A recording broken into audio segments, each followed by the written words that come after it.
नमस्कार, स्वागत, वंदन, अभिनंदन आप सभी का आज के इस वीडियो में। तो आज के इस वीडियो के अंदर हम बात करेंगे कि how to do come back. Come back कैसे करें भैया?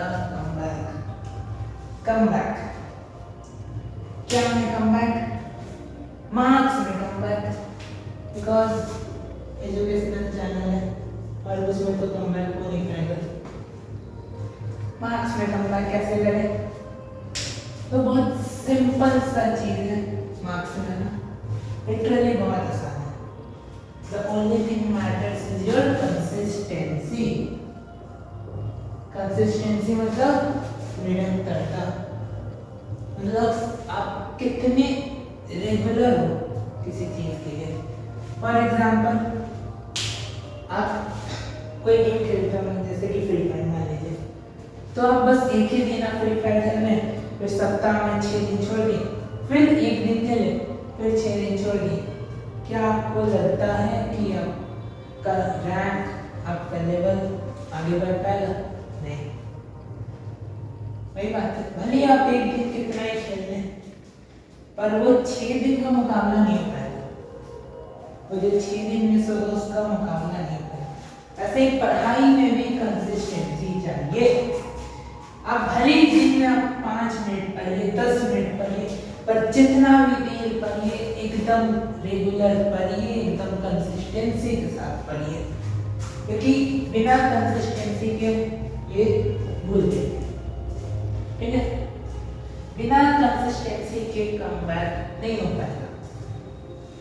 तो कंसिस्टेंसी एक चीज हो गया, एंड देन डस्टर उससे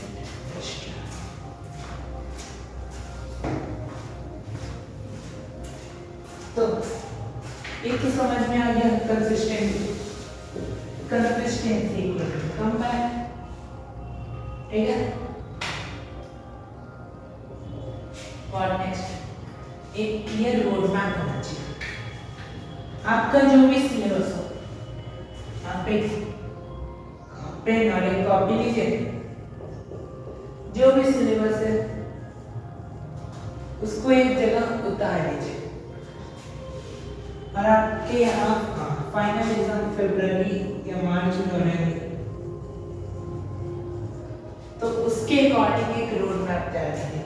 यहाँ चैप्टर 5 to 5 है, चैप्टर 6 है, ये कब कर लेंगे? अक्टूबर में कर लेंगे। ऐसे करके रोड मैप तैयार कीजिए कि किस मंथ तक आपका कौन कौन से चैप्टर हो जाना चाहिए, ताकि जिससे आपको एक प्रॉपर पता चले कि हाँ इतने तारीख तक, इस महीने तक मेरा सिलेबस कंप्लीट हो जाएगा। दूसरा चीज, गो विद द फ्लो।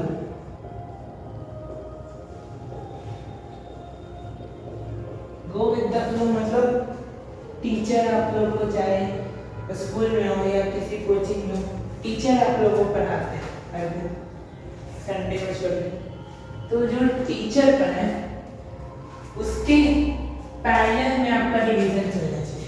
जो टीचर आज, मान लीजिए कि टीचर आज कोई टॉपिक पढ़ाते हैं जैसे कि रैशनल नंबर,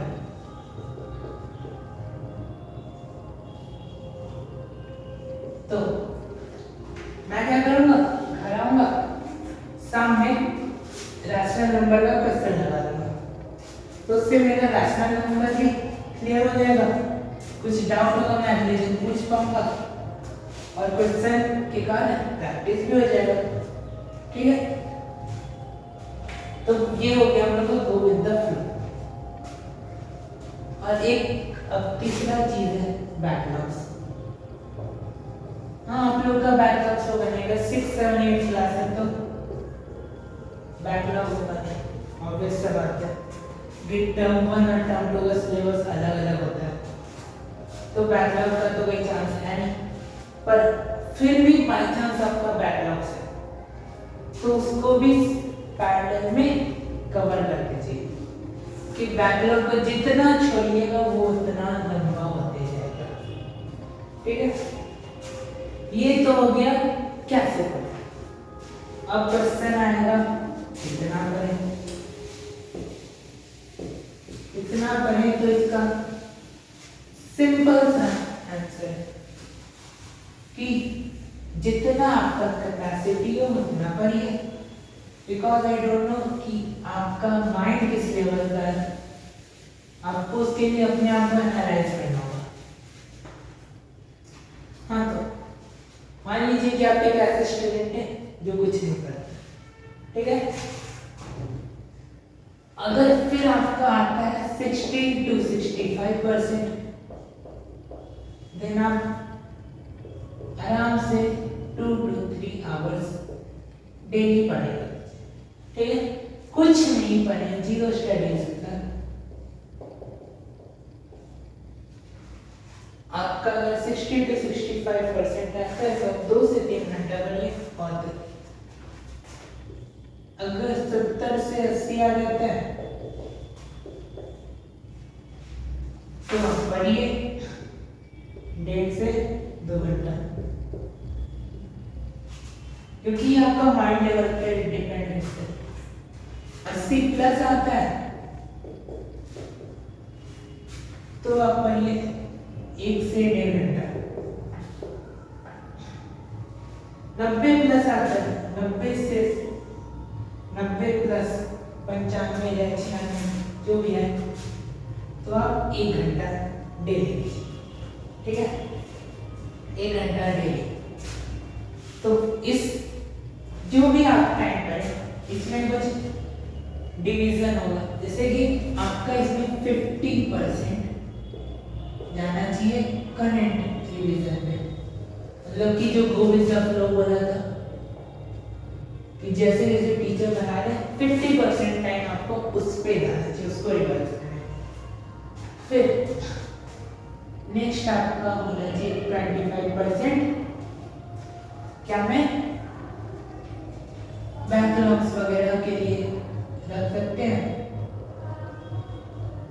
या फिर कोई आगे का पढ़ना होगा वो पढ़िए, ये आपका 25%।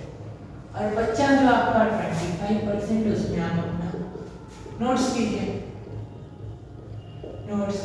और वो कीजिए, क्या होमवर्क कीजिए, बस इतना करिए, अपने हिसाब से देख लीजिए, इसके हिसाब से आपको पढ़ना। और ऐसा नहीं है कि, और मान लीजिए आपको पढ़ने का बिल्कुल आदत है, पहला दिन आप 2 से 3 घंटा पढ़िएगा, किसी से पॉसिबल नहीं, प्रैक्टिकली किसी से पॉसिबल नहीं, तो आपको कैसे पढ़ना है, धीरे धीरे बढ़ाना है, पहला दिन आधा घंटा, फिर उसके बाद 45 मिनट, फिर 1 घंटा, ऐसे करते करते धीरे धीरे आदत डालिए, फिर आप ऐसे पहुंच पाइए, या किसी में भी, क्योंकि आप जीरो स्टडी से शुरू कर रहे हैं, ऐसा नहीं है कि आप पढ़ते जा रहे हैं, तो कभी भी धीरे धीरे शुरू कीजिए, क्योंकि एक बार में जीरो से अच्छा धीरे धीरे आगे बढ़े। So that's it for this video, मिलते हैं नए वीडियो में, तब तक पढ़िए आगे लगिए।